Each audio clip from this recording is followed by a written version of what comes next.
Okay, I guess that we can get started, and I'd like to welcome you all here tonight. It's our second open mic NaNoWriMo showcase. We had the first one last year.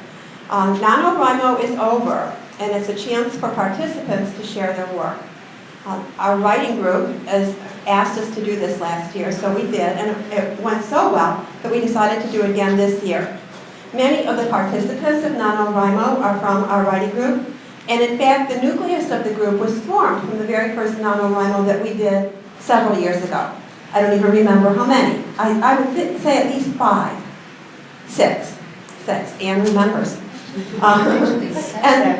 The writing group meets here at the library on Tuesday nights, and the first Tuesday of every month is open to new participants. And over the course of those 6 years, some of the very original people are not coming anymore. And some of the people who joined during the course are regulars. And I know that some new people attended NaNoWriMo this year. So now I'd like to introduce Anne Andersen, one of the very active members of the Des Plaines Library Writing Group.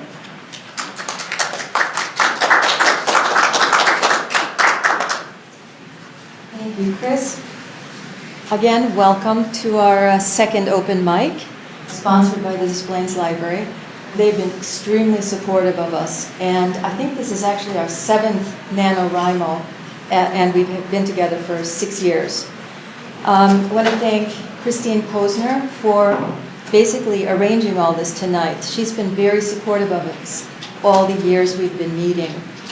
I also want to thank Charlie Crane, who is part of the library's web services, who did a wonderful job last year of putting this together on the internet somewhere. Yes. And I want to thank David Whittinger, who has been hosting us at NaNoWriMo for quite a few years now. And he's here with us today. Hopefully, we'll read. And then I want to thank, last but not least, Dan Eavenson, who is our MC and strict timekeeper. Sign up on the board to do your reading, and you'll have 5 minutes. Please be courteous and observe the time limit. All of us are special, and all of us have 5 minutes. Thank you. Okay, so thanks again, everybody, for coming out. So let's get started. First up, we're going to have Mike.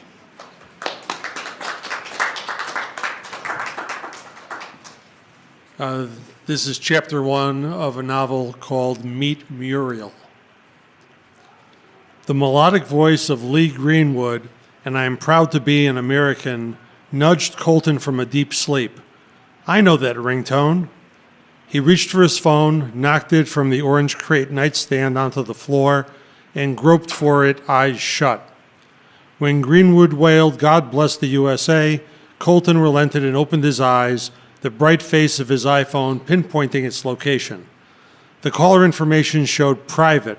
He knew the caller before he swiped the phone open. Zimmer, it's too early. Zimmer's familiar German accent greeted Colton's ear. Is this the young man who's supposed to be a world-class photographer? I wonder what government agency he works for. Is this the mediocre bureaucrat who enjoys waking people in the middle of the night? Buddy, please, I waited until 9. Zimmer was the only person Colton allowed to use a nickname. A quick glance at the phone screen confirmed Zimmer's claim. The blackout drapes successfully hid all sunlight. I just got home from my last assignment. I'll have my report in your hands today, I promise.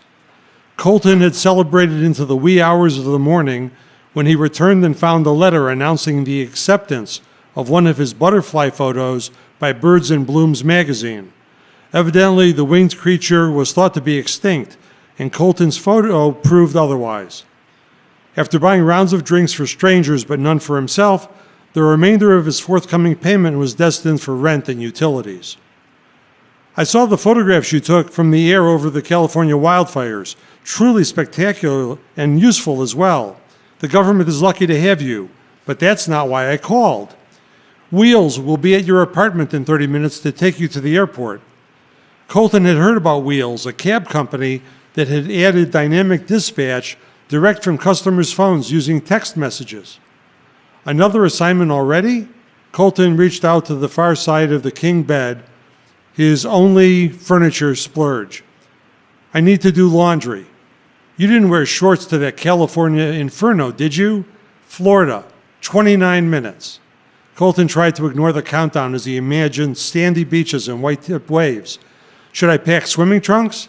You can, but I don't advise taking a dip in the Everglades. Colton knew the park's reputation, a swamp filled with danger. He threw off the sheet and swung his feet to the floor. His carry-on bag sat unopened nearby. 28 minutes, said Zimmer, and bring all of your lenses. Colton could shoot anyone or anything, but he preferred stationary subjects. People or things on the move wasted film with blurred shots, no matter how fast the film or shutter speed. Up close offered more creativity. His last government gig forced Colton to use telephoto lenses. Shooting from a distance exposed other issues. Quality suffered and smoke got between him and the subject. Is this a paparazzi gig, some celebrity? Zimmer laughed. You might say that. 26 minutes. Do you still have those government IDs I sent you? Colton grabbed his wallet from the dresser and flipped it open. On one side, 4 government IDs for different agencies filled a pocket. Yeah? He opened the lengthwise compartment. No time to stop at a bank. Carry them with you. Take pictures of everything. If a camera isn't in your hand, you're not doing the job I paid you for. And memorize the phrase, I'm the official government photographer. You've got 25 minutes. Which agency is the client? Zimmer hung up. He's usually more forthcoming. Colton pawed through his equipment bag, a blue ballistic nylon rectangle with separate zip pockets on all sides and the top. The Hasselblad 203 FE camera body and compatible Zeiss lenses occupied the bulk of the center compartment, tucked in protective foam cutouts. Zimmer provided the equipment when Colton started working on government assignments. Even though the body and lenses were stock, Zimmer provided proprietary bulk film backs with security seals and warnings. Colton remained curious about the internals but decided not to open them after Zimmer warned that the film canisters were booby-trapped. His own digital SLR medium format body and a set of standard Canon FD mount lenses filled the remainder of the center compartment. He tried to remember the last time a consumer client insisted on immediate digital gratification as opposed to better quality analog results. I think an SD card with wedding pics is still in there. Completing his collection, an end pouch with foam cradled the 35mm Canon F1 he received as an anonymous gift on his 8th birthday at the orphanage. The F1 got him started on his photographer's journey. He'd grown up experimenting with focus and aperture settings, the camera becoming an extension of his body.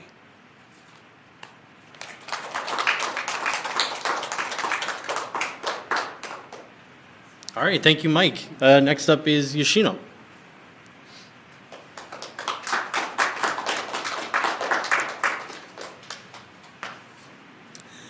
A long time ago, there was a forest with mountains to the northwest, a city and its capital to the north, and just before that, the land worked by subsistence farmers. Trees filled the landscape of pine, spruce, and fir. Among them, adder and maple trees also stood tall and majestic. Incense from the smell of wood wafted around the trees. One couldn't help but to breathe deep to capture the exquisite fragrant perfume.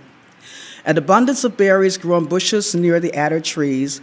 Wild edible plants like chickweed, nettle, and plantain grew in clumps along with other edible goodies of the season. This was a virtual food cornucopia with enough to feed all that ventured out to eat. Hollowed salmon berries along with black and red raspberries capped the ends of Genkai's fingers. A large adder leaf served as a plate for a bed of chickweed and miner's salad. With the berries mixed in, the salad made a colorful meal. Small animals scurried in an effort to not be seen at Genkai's feet. The sound of their body on the foliage beneath them told which way they went. Overhead, birds tweeted and warbled, shaking tree branches as they leaped into flight to their next destination. This quiet contrasted the hustle and bustle of the city where Genkai spent the morning. The few trees in public areas did not bear any fruit. The barren trees made leaves and therefore provided shade that offered a respite from the sun, and the few birds in the city used them as perches to stay or get out of harm's way. Sandy soil or paved bricks replaced the lush green on the ground before the people came and started the city. Genkai took a squat beneath an adder tree to enjoy the meal and the soft breeze. The sun cast a lattice of tones of shadow on the ground. There was a splash of water from the nearby stream. Perhaps a fish jumped to catch an insect meal. Few people knew of the food there. The sounds and smells created a calm and peaceful place to enjoy solitude. With salad almost eaten, Genkai noticed another sound approaching. The sound got louder, and then it stopped. A girl of about 25 years old emerged from the grove of the trees across from Genkai. The girl had on a long, dark smock and her hair in a bun behind her head. A stick supported her right as she stood with a sack over her left shoulder on a path barely distinguishable from the grass around it. People didn't venture out this far and tended to avoid it. The girl saw Genkai and stopped. As she did so, she called to someone over her shoulder. Startled to see another person beside herself, Sophie's eyes widened as her eyes focused on the baggy attire of the person before her. Could they be a man or a woman? They wore pants and their chests seemed pretty flat. It is unladylike and unfashionable for women to wear pants if it was a woman. Not that Sophie wore anything that could be called fashionable, but at least she didn't stand out. With a look over her shoulder, Sophie called out, "Pumpkin, come on."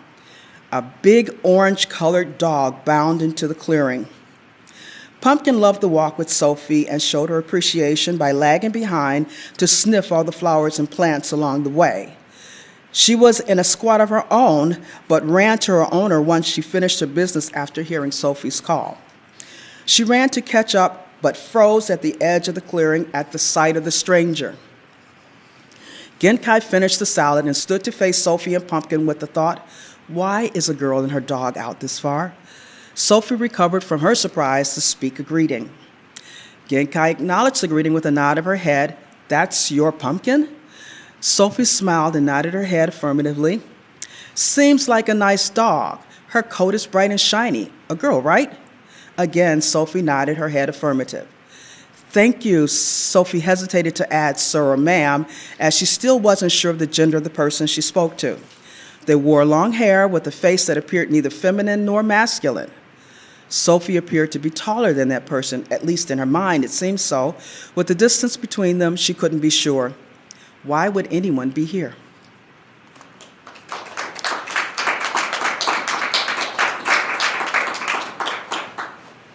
All right, thank you, Yoshinao. Next up we have Anne.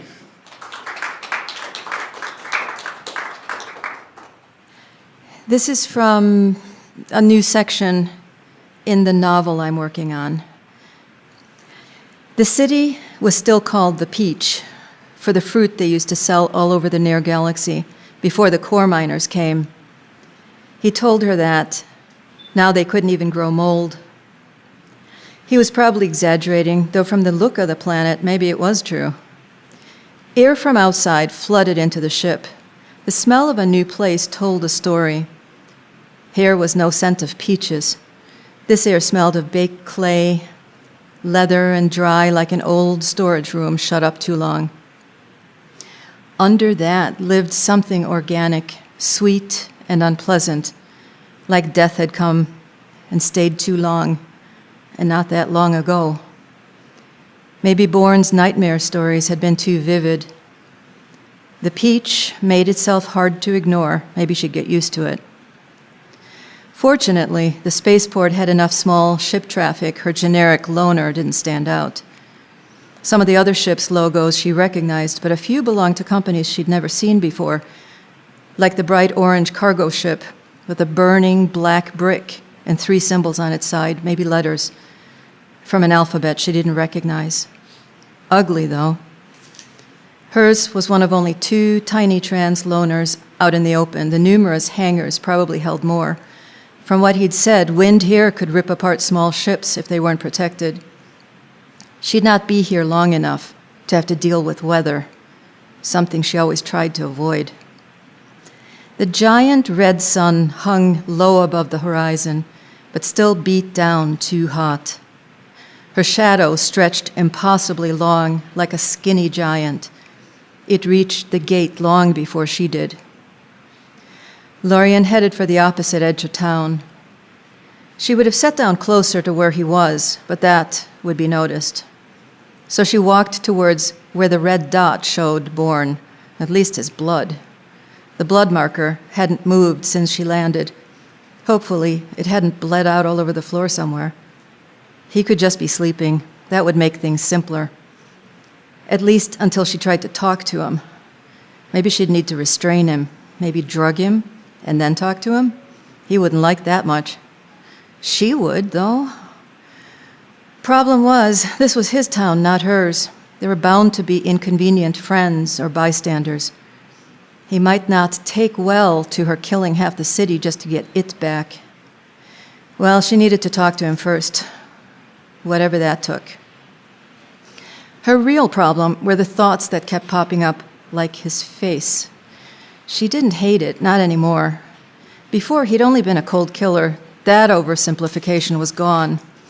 He was still a terrorist. He bombed the ancient star into dust, right? Why did she constantly have to remind herself of that? Because he'd gotten to her, and it didn't fit into her picture of him anymore. Shits. It wasn't the smell of old death that raised her hairs this time. This shiver came from a much worse place. She had doubts about the ancient star. She had doubts about him. Maybe Bourne hadn't done it. He wasn't the only force in the near galaxy who wanted to break the consortium, or the Navy, or her father's. Bourne's people, most of them in the Resistance, would happily have blasted the ancient star or any naval ship, or even ones full of crews, out of existence. But they wouldn't touch civilians or refugees. However, someone like Vostek would, and they had the resources for it. Lorien hadn't noticed she'd stopped walking. A small, darkly tanned girl stood staring up at her. People on the street crossed to the other side as they passed by, not looking at her, avoiding notice by her. Lorien passed the small girl close enough that her silks brushed the girl's skin, and the girl dropped as though shot and screamed, I'm dead, please don't take me, please don't," over and over as she curled up on the ground, inconsolable. Lorien kept walking. A young boy and a man ran to the girl, both avoiding looking at the woman with the veils, as they swirled around her, hiding her face and her weapons. The veils of the Deathbringer protected her better than any armor.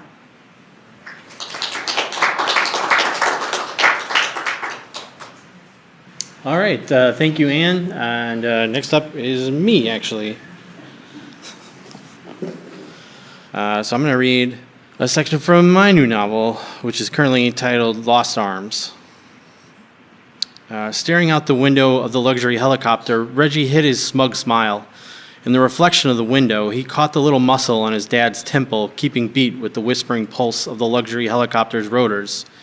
Reggie had marked the 10-hour trip from Riker Colony back to the port of L.A. by counting his father's failed attempts to start a conversation. He fidgeted, pulling at the cuffs of his tailored shirt. Anger brought his own tell to the surface. It mirrored his father's pulsing vein. Riker Colony had been fun. The floating city was unlike anything back home. Open spaces with no military checkpoints and not a gun in sight. He wished he could have seen his father more often, but Reggie had reveled in the open-air concerts and teen-appropriate clubs. Over the top of his laptop, his father said, "At 16, I don't think I ever pouted in front of my father." Reggie responded with the longest sigh yet and sank as far into his chair as possible. He pulled his data link from his jacket and scrolled through the latest set of messages. From his closest friends, there were mostly apologies and acknowledgments that skipping your birthday and rescheduling what was certain to be the party of the year had to suck, especially if the alternative was sitting in a helicopter for 10 hours. The rest were people accepting the invitation to the new party, happening in a couple of days. Reggie slurped loudly at the last of his Coke and left the icy remains in the cup holder of his seat. He felt the itching then, eyes watching them. The other elites in the cabin were all stealing glances their way. His father's voice couldn't help but carry, and he could already feel the drama forming in their minds, their disapproval. It always came back to that. How could he be his father's son? He looked back at his dad and wondered himself. Surrendering to the fated conversation, Reggie said, "Today sucked, Dad." With a sigh of his own that somehow stretched between relief and resignation, Richard Hughes folded up his laptop and stared directly into Reggie, who immediately began fidgeting with his cuffs again. "I know and I apologize. It can't be helped. The needs of government and diplomacy will always outweigh my son's birthday plans." "Yeah, I know, Dad. It's not the first time. I get it. You also know that we've rescheduled everything and your guests are going to understand. All of them have parents in the military or the diplomatic corps as well." "Yeah, Dad, I know." "Well, then why do I feel like I'm repeating this conversation? Why have you been torturing me this entire trip?" "Because today sucked, Dad." Reggie forced himself to stay still. Crossing his arms after a statement like that was a little over the top and too huffy. He had made his point. His father's eyebrows twitched just before he spoke. "It did suck, and I'm sorry. Again, I'm sorry. Next time General Cleft insults an emissary from the colonies and threatens nuclear annihilation on the only other sovereign nation on the planet, I'm sure to remind him of your birthday. Maybe he won't add 2 days of unnecessary meetings to our itinerary." Reggie couldn't help the genuine smile that spread on his face. It was nice that his dad was talking about work also. Most of the time he wouldn't share even the subject of a meeting. But this time a historic talk between the Continental government and the colonies was something they couldn't keep quiet. "So how did the talks go, Dad? I would love to hear that we're importing some of that hot VR tech I got to play with yesterday." Before his father could respond, a beam of concentrated blue light pierced the space between them. It slid to the right, cutting through the window next to Reggie. Wind filled his ears, and he saw his dad screaming to him as security people flooded the room and began forcing people into their seats and triggering safety harnesses. Reggie flipped his right armrest open and pressed the red button, which clearly labeled "Use only during emergency." Articulated straps emerged from somewhere behind him and hugged him across his chest, pinning him to the seat. He saw the same thing happen to his dad, who was still trying to scream across the roaring aperture that had been opened by the cutting laser. Reggie shook his finger at his ears, and his dad seemed to get the message. He mouthed, "I love you," just as something exploded on the top of the helicopter. A second later, they hit the ground. A sudden change of momentum pulled the straps hard into Reggie's chest. Sand erupted out of the breach in the helicopter, and glass rained all around them.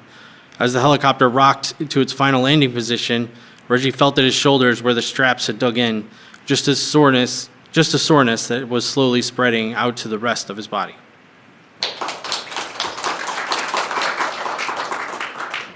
Thank you very much. Next up, we have Julie.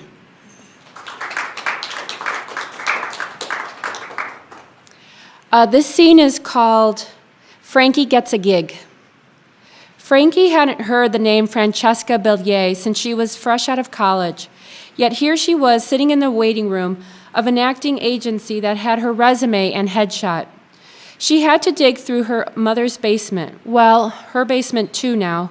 She and her daughter Brianna had been living with her mom since Brianna was 3. 5 boxes later, Frankie found what she was looking for, her black and white headshot when she was a senior at university.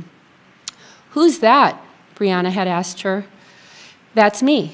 "Wow, Mom, you were hot," Brianna said. "Were," Frankie thought to herself as she sat in the fold-out chair of Aaron Arthur Acting Agency, holding her headshot and waiting for Wanda. Funny, she didn't remember sending her resume here. The office was a space rented out from a decommissioned church's rectory. It was 5 steps down from the outside and smelled of candles. A few halogen lamps stood in each corner of the room with a peace lily that had gathered dust on its silk seams. She would have guessed she was in the wrong place if it hadn't been for the AAAA white plastic letters that barely clung to the black holder and a few signed headshots that lined the office. "Hello?" Frankie called. From the inside, she heard what she assumed was Wanda. "Have a seat, I'll be with you in just a moment." Wanda sounded innocent enough. Had it been a man, she would have had second thoughts, looking at the stains on the carpet, but the smell of candles was pleasant and took her back to her childhood. "Francesca Bellier, nice to meet you. Come in, please. I know this is a really short notice." Wanda sat behind her desk and gestured for Frankie to sit down on another metal foldable chair, this one brown. You're one of our first clients. First client, Frankie thought. For over 18 years, they've had no other clients. Oh, I'm sorry. I should tell you a little bit more about our agency. I just recently bought this agency from the previous owner. You may remember the name, the Guild. That was... Wanda tapped on her fingers and mouthed the names of different companies. 4 owners ago. I'm the 5th. 5's the charm, right? Well, let me tell you a little about us now. We hire actors like yourself to perform live shows. Live theater. She was hoping for a commercial or a model for plus sizes, but she had done theater in college. She never got the leading role, but she preferred being a supporting character, less stress. For what play? Oh, it's not a play, but it is live. You'd have a script, but there is opportunity for a bit of ad-lib. Some improvisation is necessary for this role, but within the parameters of your character. She would not be willing to dress up as a giant bird, unless it was a big bird, but she was sure they had no need to hire this backwards agency. Frankie's back faced the door, and she looked behind her to make sure no one was there. This wasn't some ruse to trap her into this puke green room in what was probably an abandoned church, but no one was behind her. I'm sorry, Frankie stood up to leave. I think you must have the wrong person. The resume you have was from 18 years ago. Wanda stood, her hands out. Wait, don't go. Just hear me out. The first month pay is $3,000. Frankie's eyes opened, and she sat back down on the chair that had warmed. $3,000 for 4 performances. You'd have to do your own makeup, said Wanda. Makeup wasn't the problem. Frankie could do makeup. She'd done makeup on most of her family, her mom, sisters, Brianna. Even her dad let her do makeup for every Halloween before he passed away. A small piece of her heart fell to her stomach. She missed him. They all missed him. So, what kind of live show is this? Frankie was skeptical. But $3,000 in 1 month, in addition to her temp work, would help a lot. She braced herself to hear nude show, pole dancing, but at the same time she figured they wouldn't want a middle-aged woman of size 12 to do something like that. What, a singing telegram, birthday parties? It would be a party of sorts. We need you to perform at a few Democratic rallies. Frankie said nothing. Do you know who is running for governor in the Democratic Party? Frankie felt her face flush. She hadn't listened or watched the news. Who had the time? And the local evening news was depressing anyway. Shootings in the murder capital of the U.S. That's not the kind of thing she wanted to watch, and she especially didn't want Brianna to catch any of that. Look, said Wanda, I'm not quizzing you. Quite honestly, it suits us more if you're not into politics. Our client's identity and yours are fully confidential. Here's the script that you'd follow. It's just a few lines, that's all. Wanda handed it to Frankie. It was stapled, the kind of cheap staple that manages to cut through skin. Frankie licked her finger and read the script. After a minute, Frankie asked, You want me to be a heckler? Wanda replied, I prefer to call it live performance.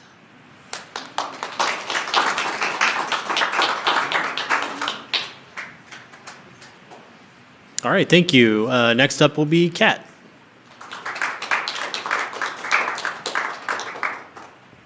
All right. This is actually one of the prompts that we sometimes do at our writing group. And this one I don't know, I took it and I had fun with it. So I thought I would brush it up and share it with you guys. Mother Nature can be vengeful. She has to be. I mean, think of all the terrible things that have happened to her. She starts out like just rocks in space around the sun, like slamming into each other. And the bigger rocks and the more they pull on each other and so more rocks slam into each other. And there she is. She just starts to think she got it figured out. And then bam, she gets hit with another one. And then another one. And then each one adds things, different chemicals and minerals. And they go together differently. So each time she has to rearrange all the work she's done just because some new rock just couldn't keep itself to itself. I mean, I'd be pretty vengeful too at that point. There's a lot of redoing your shit there. So then she finally got all that mess sorted, more or less, and then water starts creeping out all over the place. And she has, like, that has to be stressful. I mean, look at the solar system. Tons of planets got that rock thing figured out, right? But the water thing, that changes everything. And not so long after the water is sloshing around in warm puddles, except then life happens. Life is a messy business, and make no mistake. You thought existence was hard? That's before life was poking around, eating and shitting and dying and decomposing. I mean, Mother Nature was like, I got all this rock stuff down, pretty basic, and then bam, now there's a ton more stuff to keep track of. Soil, soil is alive. It wasn't a thing before life, before death. I mean, you think Mother Nature, land and soil, but it wasn't a thing then. It wasn't what Mother Nature started out with, but that's what she became because of life. And life doesn't give a damn about what it needs and what it doesn't plan ahead to make some kind of balance. But Mother Nature knows, right, that everything has a balance. Something's got to give. And Mother Nature, she's going to make life pay for its excesses. Sometimes, that's not such a big deal. Like, plants make oxygen, and suddenly there's a ton of this strange new gas floating around the atmosphere.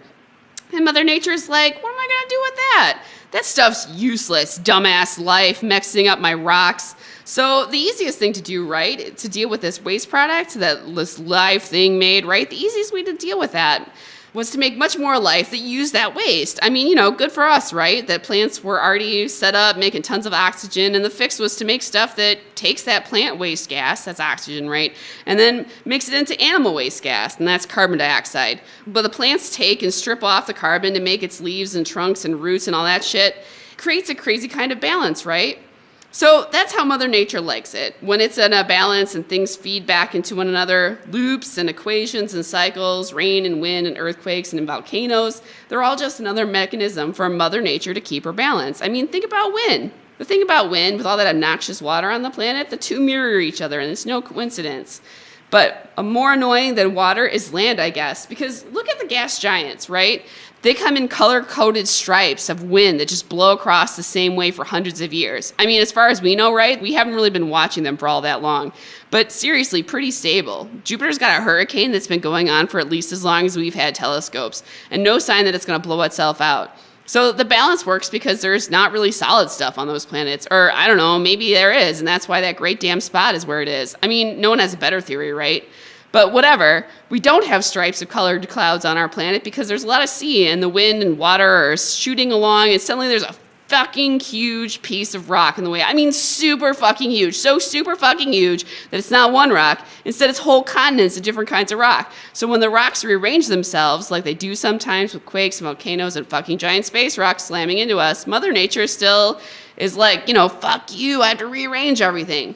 Part of the rearranging is the sky and the sea, and that changes the rocks more, right? Because different wind and rain patterns in different areas create a forest, a lake, a desert. So that's bad for what was ever living there, and things die and don't ever come back. But Mother Nature figures it all out again. I mean, have you ever heard of trilobites? Yeah? Well, you're probably a lying asshat if you said yes. But either way, it doesn't change the fact that they were once all over the goddamn place, and now they're dead. You've heard of dinosaurs, I'm sure, but besides dinosaurs coming back in movies, they're a thing of the past. I mean, Mother Nature did what she could, or we wouldn't have birds, but I'm not really sure that's an even trade. But it's a balance that had to be made. It's not like she takes pride in her work, I don't think. She just gets the damn job done.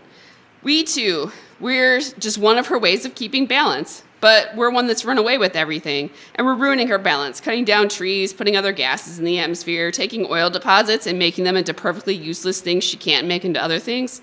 Yeah, so long and short of it is, all those balances that Mother Nature likes to keep, they're going to come crashing down on our heads in a pretty hardcore way. Remember that all that shit about gases? Mother Nature can deal with too much carbon dioxide. Make no mistake, her fix involves killing all the top-level things that make carbon dioxide. That lets the plants keep up, get ahead a bit, and by then, some other oxygen-breathing animal will take their place. Or take their place, but, better. In a way that we're better than dinosaurs, and dinosaurs were better than trilobites. So that's a solution. Smother us with waste gas until we're all dead. It's not a bad plan, and it's worked for her well in the past, but it means we're all dead, long term. We're just not acting like it just yet. But maybe she doesn't have to try that hard. There are a lot of ways she has to toggle with the balance of everything. Remember that air current bullshit? We don't have pretty stripes, that wind thing? Yeah, that's already starting to kill us pretty impressively. And that game is all about temperature. So the thing about temperature is that the last major ice age did okay by us, making it so that the seas were kind of low, ice was everywhere, and it wasn't so hard to walk over the goddamn planet. Walking was the only way to get around anywhere back then because we didn't have anything that looked like transportation. No wheel, no horses, or whatever to carry us and all of our crap. I mean, maybe dogs, because, some wolf-like things recognized that a life of doing less shit was a pretty good deal. But, no other animals and stuff. So the thing that changed all was temperature. If it's cold as a witch's tit all the time, you might as well wander from one end forever to the other, because what else are you going to do? But ice melted, so it got so it was actually okay out, some of the year, and sitting in one place and messing with stuff became a lot better than wandering from one place to another. I mean, you know how it is. Not moving all the time means you have time to search out all the really wonderful spots in an area. Only it wasn't like cute shops and tasty mom and pop restaurants. It was like good stuff, to places to grow food, rocks that were easy to mess with. And the longer you stay in one place, the more you got to mess with stuff.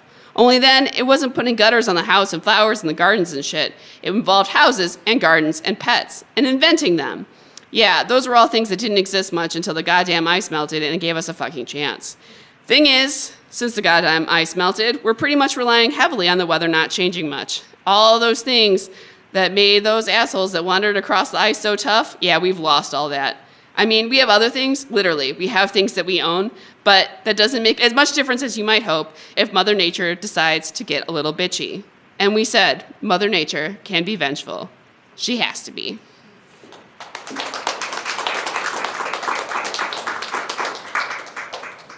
All right, thank you, Kat. And next up, we have Chris.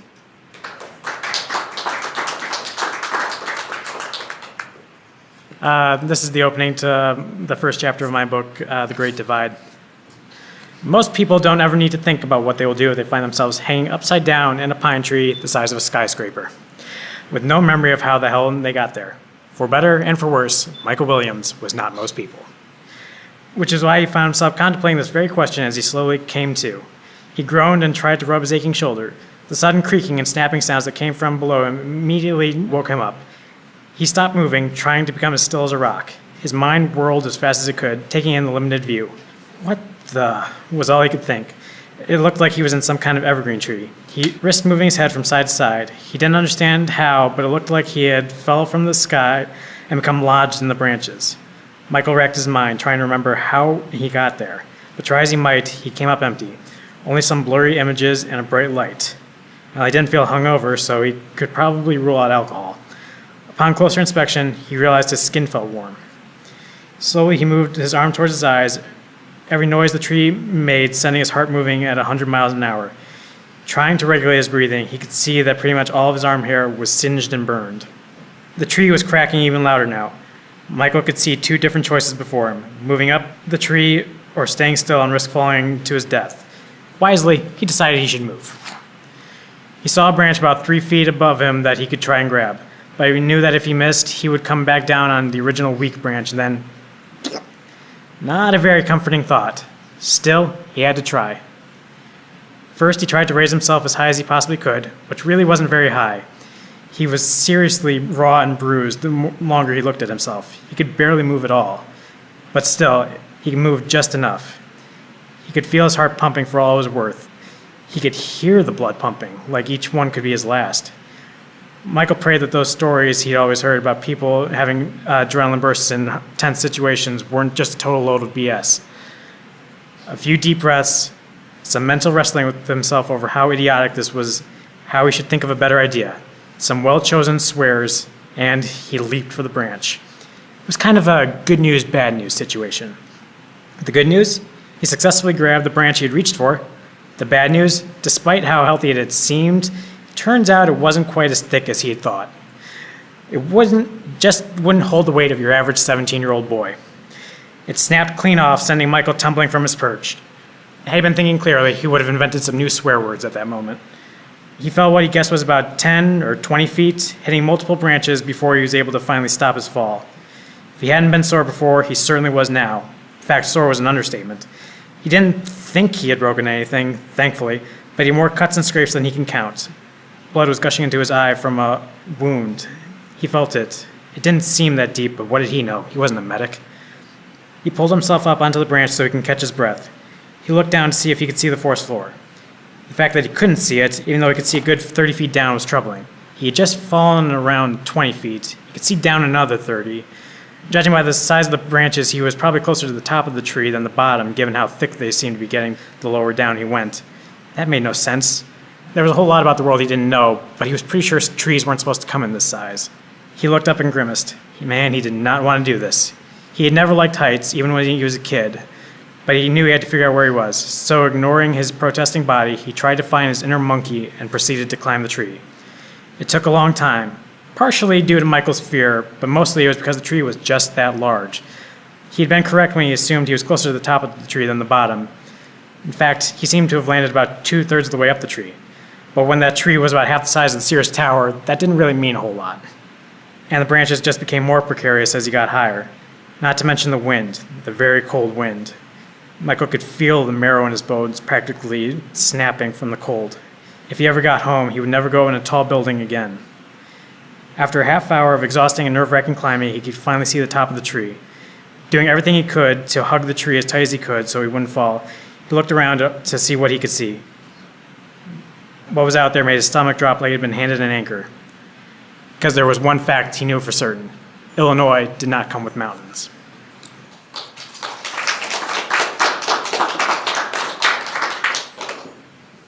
All right, thank you, Chris. Next up, we'll have Izabelle.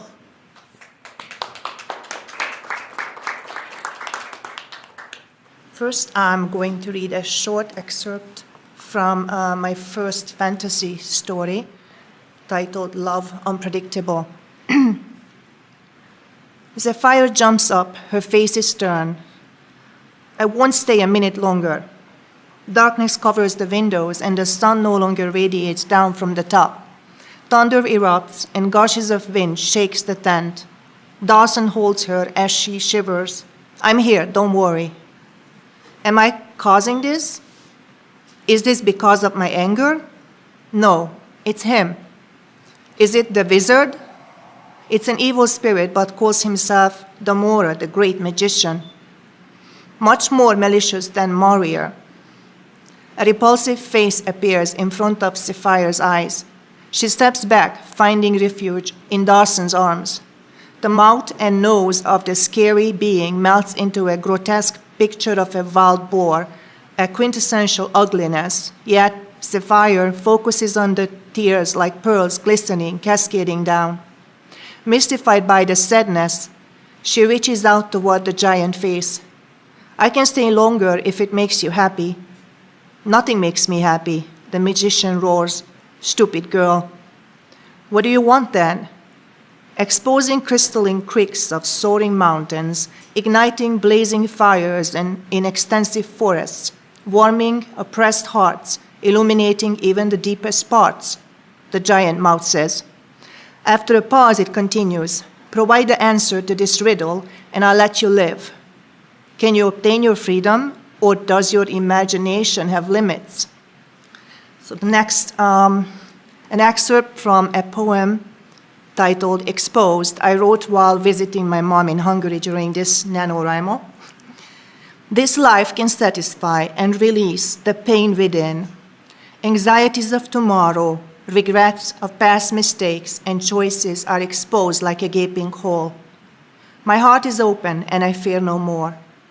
Exploring into the abyss of my mind, intensified, electrified, and sometimes abandoned, but live, still breathe, and love. A sensation of elation fills my chest, and the resonant swaying of love floating up to my throat reverberates, so I can speak the mellifluous words to suit your sadness, your insecurities, your lost dreams. What I would give to fill you with my peace, my vibrant force of life, to color your world and help you see the wonder of your being, to love you, the love you could still possess and share. You are the soul to whom I'm connected, no matter how, at times you criticize and hurt me with your words. You will always be a stronghold to whom I'm bound by a silver cord. I'll never leave your essence in the past, thus I'm a part of you, and you are within my DNA. Expose the hurts of yesterday. Explore the blessings of tomorrow. Intensify the grief of loss and the pleasure of what still can be. I'll always love you, and I shout that by your side, I learned to stand on my own, to become the woman who won't back down out of weakness, only out of love and respect, who will not bend until the breaking point, but who could withstand the storms and watch the raindrops roll, unshaken, unashamed, full of life even in the midst of anguish. Exposing the flash of my heart and mind, my essence, which intertwined with you before birth in your womb. We were as one, and which will never truly separate me from your being. Thus I will cherish the best of you and forgive the worst. That was like kind of the middle of the poem. And this is a poem titled At Peace from the Illinois State Poetry Society's newest anthology, The Stilled Lives, which is available on Amazon and retail outlets, and it was published in November. I'm on page 5 and 6. At peace. See me now, or forever close your eyes, blinded to my soul. Hear me this moment as my song of peace resonates with your dreams of love. Touch my mind with your essence of strength and hope, and open my heart to satiating, eternal, selfless love. Tomorrow is here, just come near and hold my hand as we listen to silence while I wrap my arms around your heart and kiss your eyes in quiet, meek gentleness. Thank you.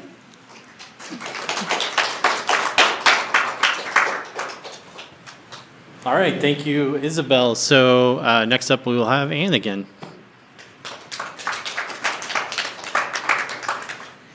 This is another fragment from a little bit later in the novel. Now, all of these are unfinished, so I just have to say, excuse me for not having them completely polished. This is another character. There are two main characters, and this is a second character. A young boy, lanky legs and arms, caught himself in the doorway before he fell into the kitchen, breathing hard. The Deathbringers, almost at the Red Peach. Bourne stood up quickly, soup bowl still in his hand. Already? How'd you miss her? The boy leaned, hands on his knees. I think, he breathed, she came across the roof. Bing and Tash saw her. First she wasn't there, and then she was. Damn. Bourne upended the bowl and gulped down the last of the steaming soup. He should have waited himself at the spaceport and not set the kids to do it. He sighed, but then she would have spotted him. Nothing to do about it now. Take me there. He wiped a sleeve across his mouth and tossed the bowl to the table where it slid to a stop in front of the graying man drinking from his own bowl. Bourne glanced at him, a weak smile and a shrug. The man waved him away with a gruff, "Don't forget to come back." Then the old smile. Words caught in Bourne's throat, and he could only nod. Never enough time. He grabbed the smoke coat from the back of a chair and pulled it on as he followed the boy outside. He fingered his thigh, the blaster still there. The boy ran ahead, leading him down alleyways they both knew well. The sweet smell of decay still there under the dust. 10 years and not a brick had changed. Nothing but the faces of the kids. That and his father was talking to him again. The Deathbringer, the boy said the name like it tasted exotic. Aren't you scared? Will you kill her before she curses somebody? She won't. Well, she wouldn't do it with a curse. Oh, she will. She'll take somebody. You'll see. Tosh saw Nat. She's not a real Deathbringer. Yes, she is. I saw her. You ever see a Deathbringer before? No. But, oh, you'll see, she's real. The boy stopped at the corner and peeked around it. Bourne clapped a hand over the boy's bony shoulder to keep him from entering the street. The boy felt all stringy sinews and not much meat. Towering over the boy's head, he peeked around down the empty street. The sign with the red peach swayed slightly on the hot air moving in from the desert. She must have gone inside. Strange to think she was here in his town. He tried to feel what he felt, but he came up without any answers. He'd have to enter the back way. The bartender should have left it unlocked, if he'd remembered. Go home, Nat. Bourne held out 3 silver chips. The boy glanced up at his face, grinned, then grabbed them. Turning, he sprinted back from where they'd come. That's for all 3 of you, Bourne called quietly after him. I know! Then he melted into the shadows between 2 walls. Bourne activated his coat and vanished in a swirl of smoke. He glided around the back of the building, nothing living anywhere. He wondered if she would see him through his camouflage. Too bad he'd not thought of asking her, when asking her would have been okay. Not regret, just he should have asked her. He could ask her now, if she survived meeting him again.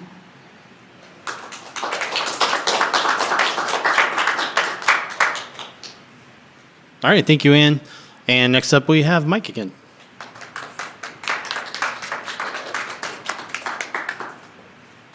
So I'm going to read from my novel Off the Books, which was generated in NaNoWriMo 2017. And it's available on Amazon. Why does that feel so slimy? Sun Ki stood at the curb in front of a cluster of 10-story buildings, an employee housing complex in Zhengzhou, China. Other ubiquitous software programmers who showed up after her butted in front. The growing crowd pushed her back, blocking her view of the street. Not again. She needed to be on the next automated shuttle or be late to work. I wish my office was within walking distance. It didn't matter that there would be a stream of subsequent shuttles expected at the curb on a precise schedule. Employees were obligated to get to work on time, no matter their shift. That's what happens when Ubiquitous decides to use old Weaselworks housing for their employees. Surrounded on the sidewalk by dozens of like-minded peers made that task difficult.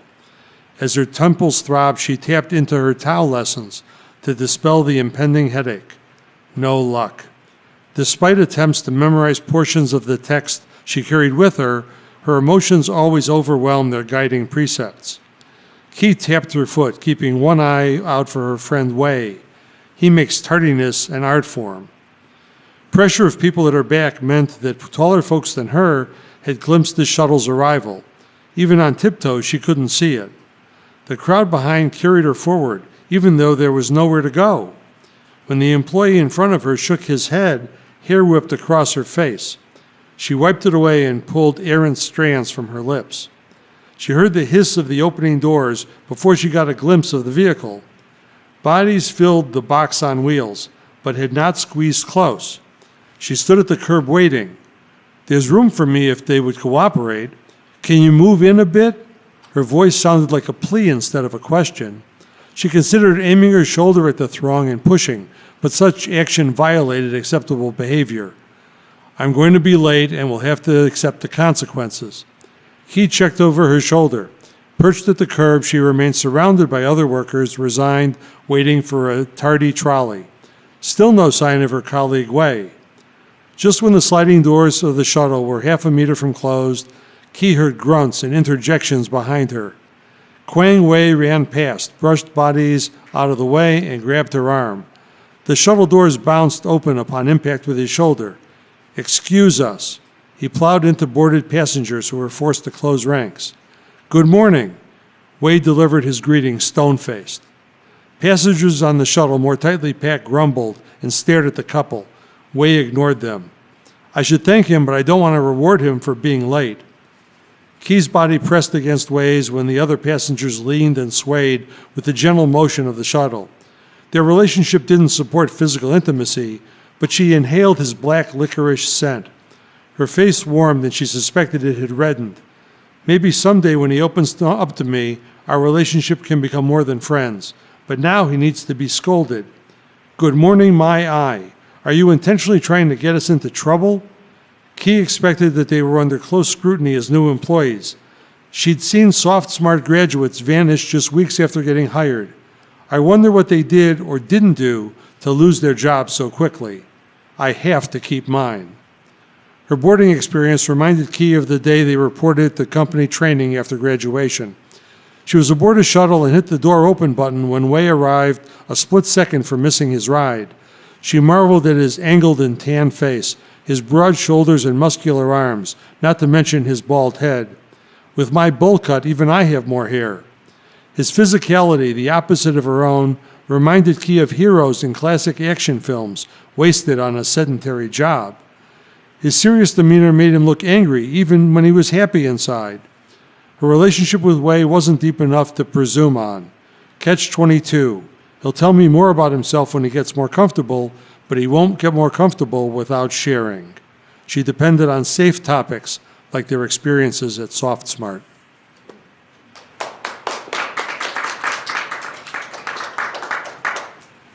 All right, thank you, Mike. And so next up we have Meg.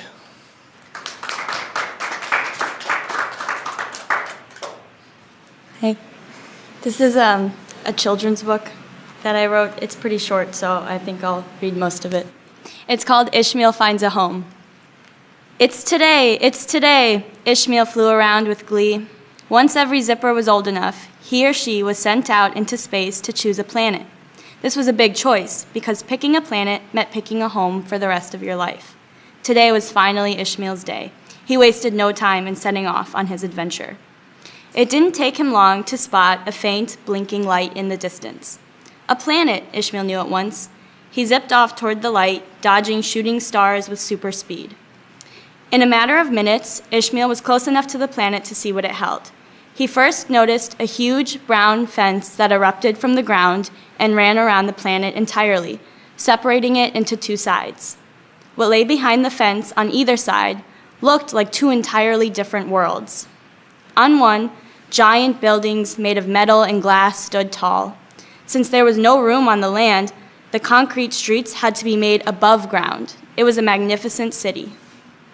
On the other, grassy hills dotted with leafy trees and delicate flowers stretched out for miles. A little red fox sat on this side, looking bored as a small crowd gathered to see him. Standing right next to the fence was a woman, so quiet and still Ishmael almost didn't notice. She was looking at either side, but kept her eyes fixed directly on the fence, as though if she were to look away, the ground might swallow it up and steal it from her. "Hello," Ishmael gave a small smile. "What are you looking at?" "This is the peace wall," she answered, turning her eyes toward Ishmael. "And I am the peacekeeper." Ishmael didn't really understand what any of that meant. He tilted his head, and the peacekeeper explained her business. "I give this planet the gift of peace. See all of the people behind me?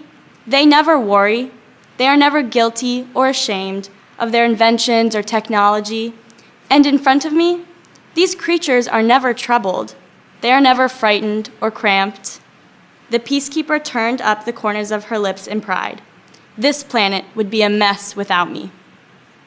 "Without the fence, there would be a mess," Ishmael questioned. The peacekeeper nodded and turned her eyes back to the fence as she continued to explain. "Every move we make frightens the animals, so they would always be scared and confused. They aren't smart enough to use words like we do. Instead, their natural defense is violence. And the plants can't help it, but they're very selfish. They suck up all of the nutrients in the ground and use them to spread over all of the land. They would claim the whole planet as their own if they could. This fence keeps the animals far away and gives the plants plenty of room to grow without getting in the way of the others. The civilized people don't have to spend any precious time entertaining the needs of the wild." Ishmael saw the truth in her words. This planet was very much at peace.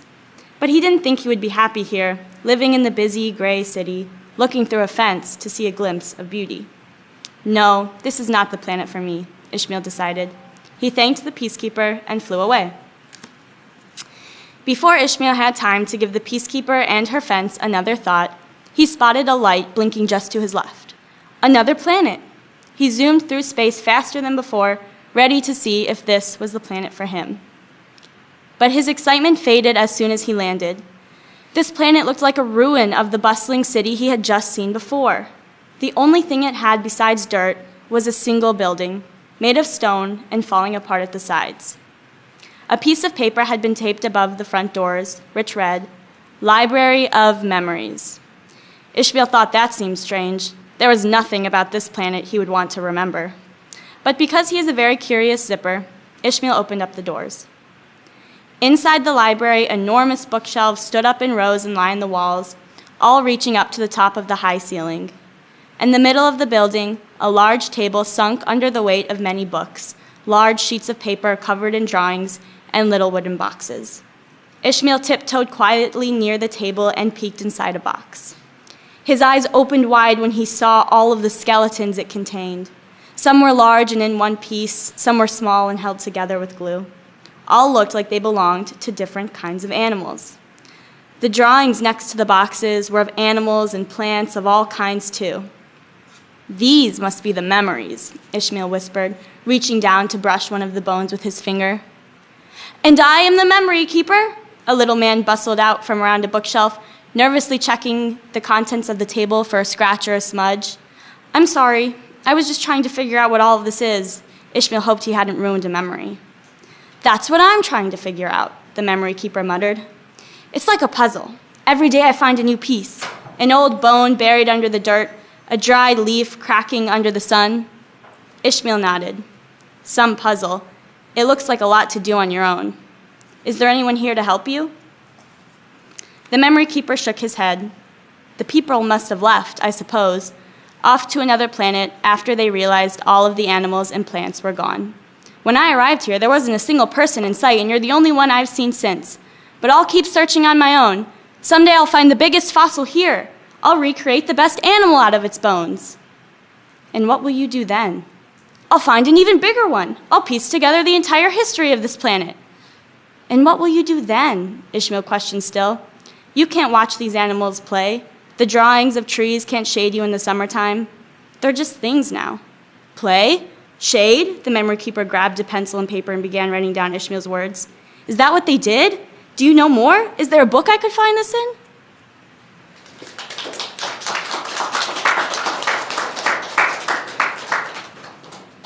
All right, thank you very much, Meg. And next up, we have Kat.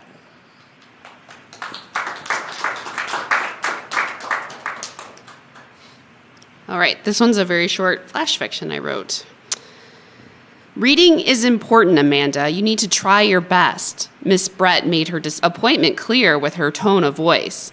Mrs. Brett wasn't Amanda's real teacher. She was a teacher only if you were bad.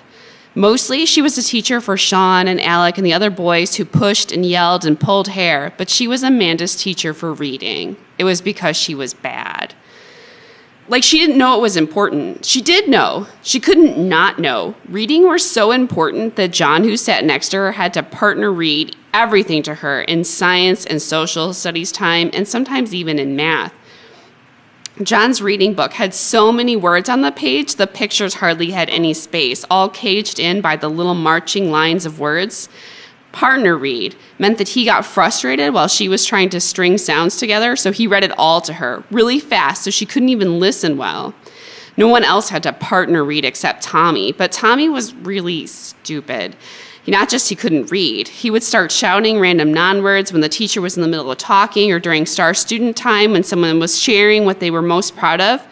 Miss Andersen, Amanda's real teacher, said time and again that they were lucky to have Tommy in class and that they should work hard to include him. Amanda had tried until he knocked over the little cat she had made from clay in art class. She'd been going to give it to her mother for her mother's birthday. She had cried all day for the rest of the day, but at the same time, she was glad that she wasn't really stupid like Tommy. "Really, Amanda, give it another try," Miss Brett said. She looked at the clock and then put on a smile. Amanda didn't like it. It was only a pretend smile.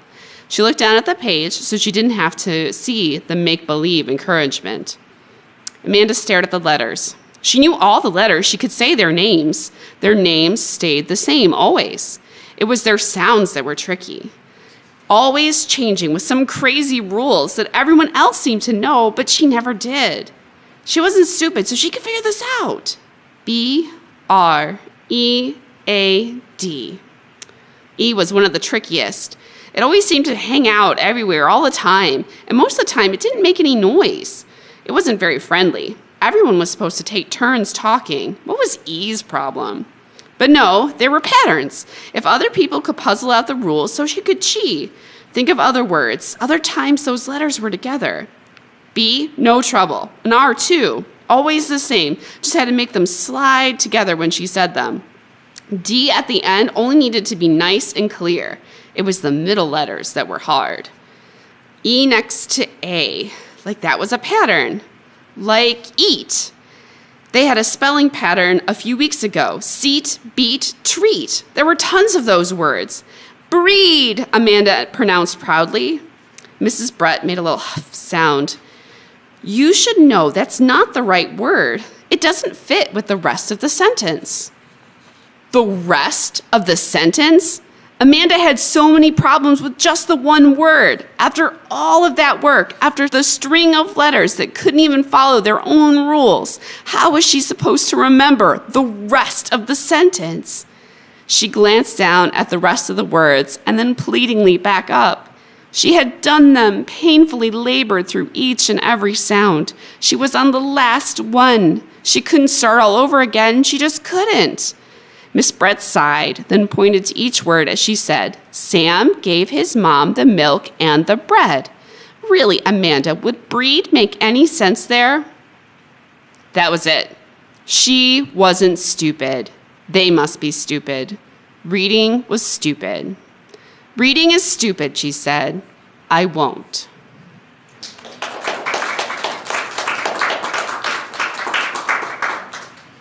All right, thank you, Kat. And next up is Izabelle.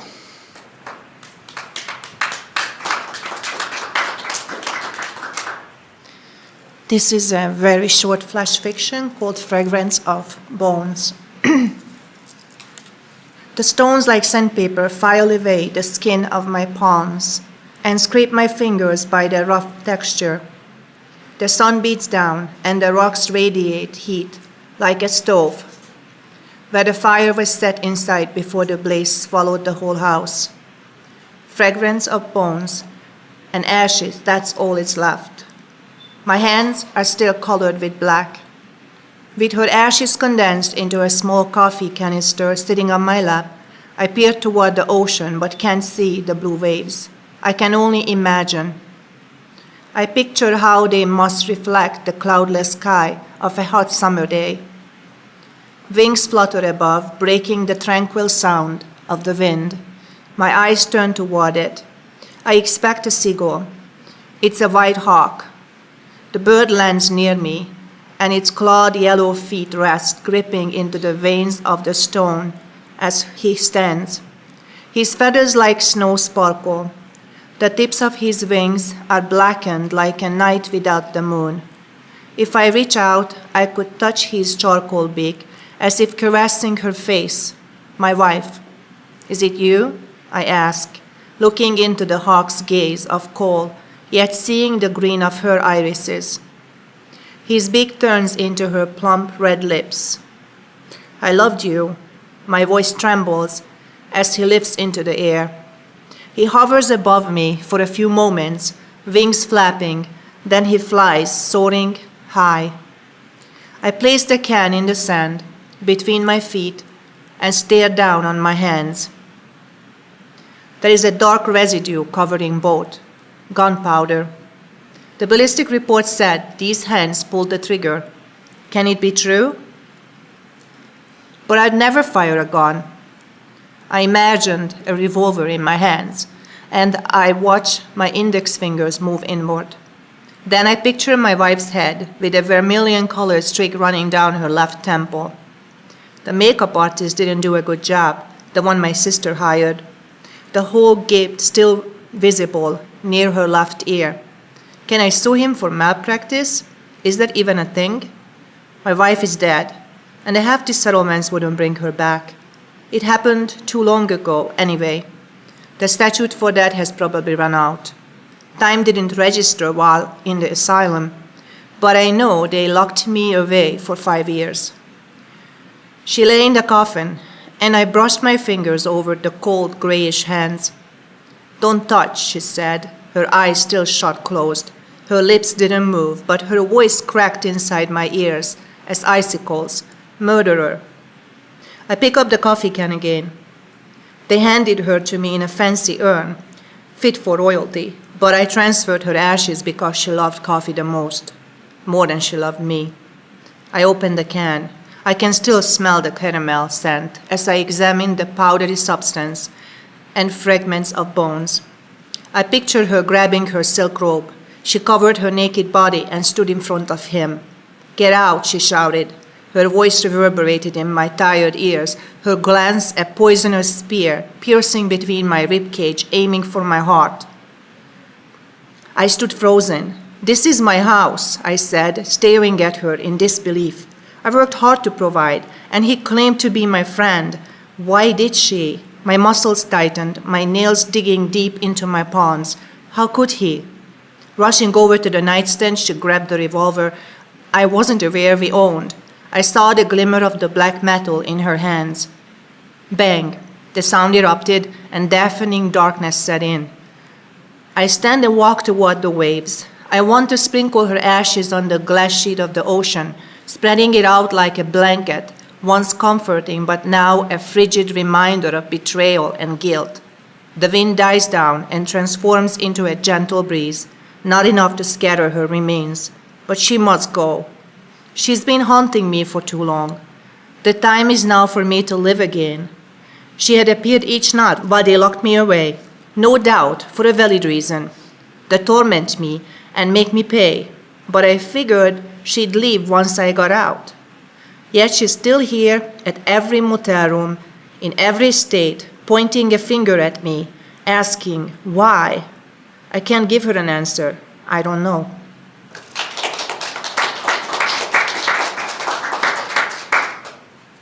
All right, thank you, Izabelle. Next up is Julie.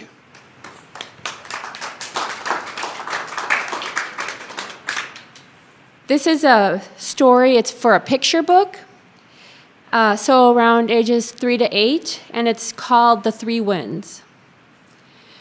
The three winds blew into some town's park, following the laughter of children at play.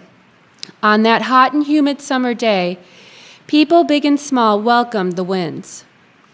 At times the three winds traveled together, at times they traveled apart. On that particular day, Lil Breeze, Whirlwind, and Gust cast their cloud shadows, then swirled and whirled all around the park. "Look, an elephant! Look, a giraffe! Over there, a lion!" The youngest wind, Lil Breeze, left his cloud shadow in the sky. Then he flew to the swing set and purred around a girl who swung up and down, up and down. "Oh no!" exclaimed Little Breeze. "One of her ribbons has come undone." Little Breeze loved to help, so with a rush and a puff and a tiny whoosh, Little Breeze whispered, "I'll carry this ribbon to you." He tried so hard, but he became a bit winded. In that moment, Whirlwind noticed Little Breeze's struggle, so she hurried over. "Oh my," Whirlwind lilted, "I can do better." So with a swish and a swoosh and a hiss and a magnificent whoosh, Whirlwind blew. Oh, how the ribbon flew.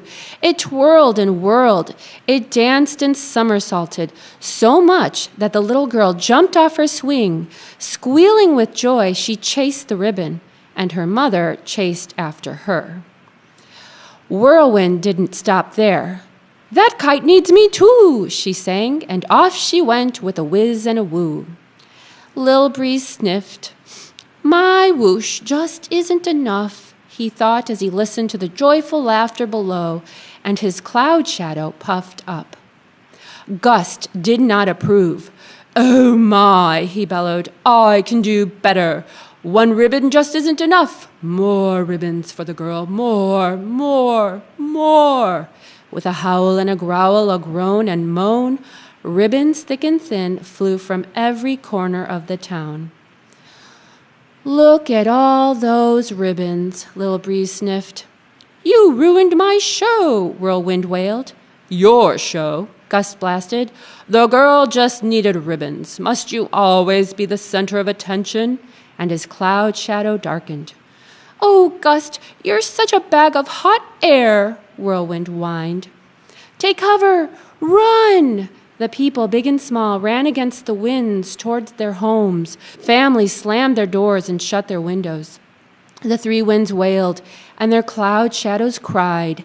The entire afternoon turned into quite a downpour. By nightfall, Whirlwind and Gust settled down, and only a drizzle fell. I'm so sorry, Whirlwind sniffed. No, I'm sorry. You do put on a lovely show, Gust rumbled. Why, thank you, Whirlwind cloud shadow batted her eyelashes towards Gust. I guess it's time to go.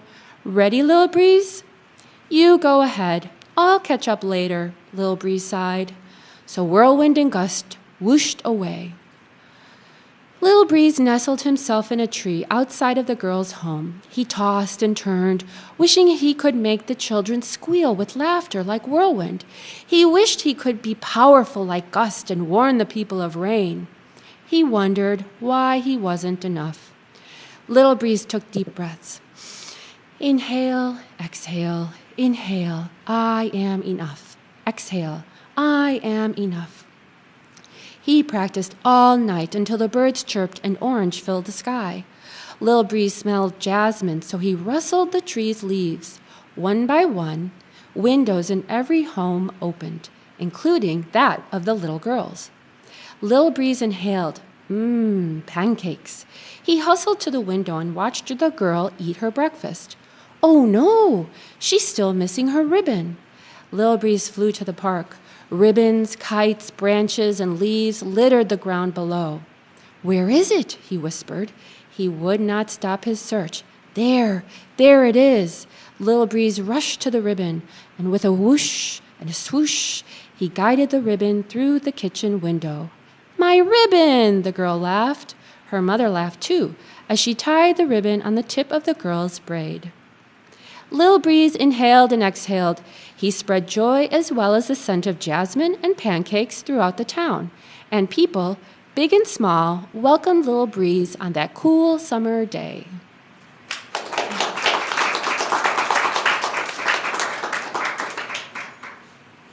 All right, well, unless we have any last-minute volunteers. All right, we're going to have Ann come back up for another one.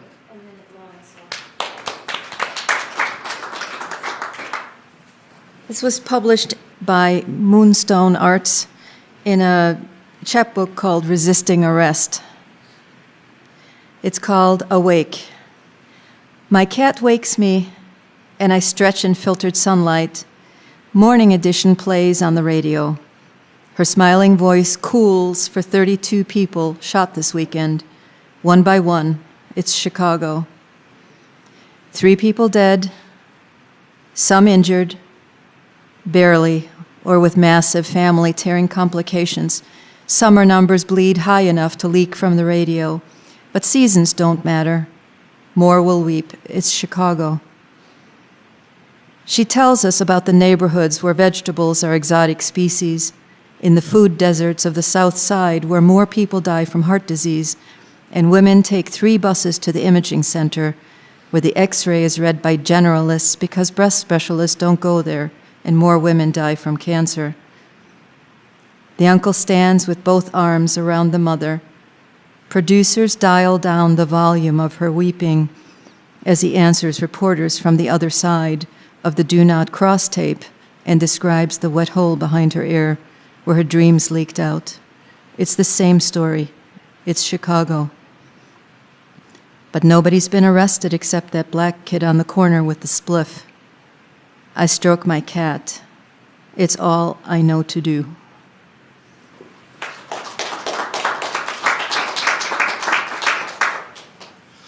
All right, well, I want to thank everybody for coming out tonight. We had a really good night and a lot of great stories shared. I hope all of you enjoyed NaNoWriMo, and if you were successful, congratulations, and if not, better luck next year. There's always next year, and we hope you'll come and join us again. If you'd like information about the writing group, feel free to come talk to me or Ann. and we'd be happy to answer your questions. But otherwise, let's have another round of applause for all of our readers.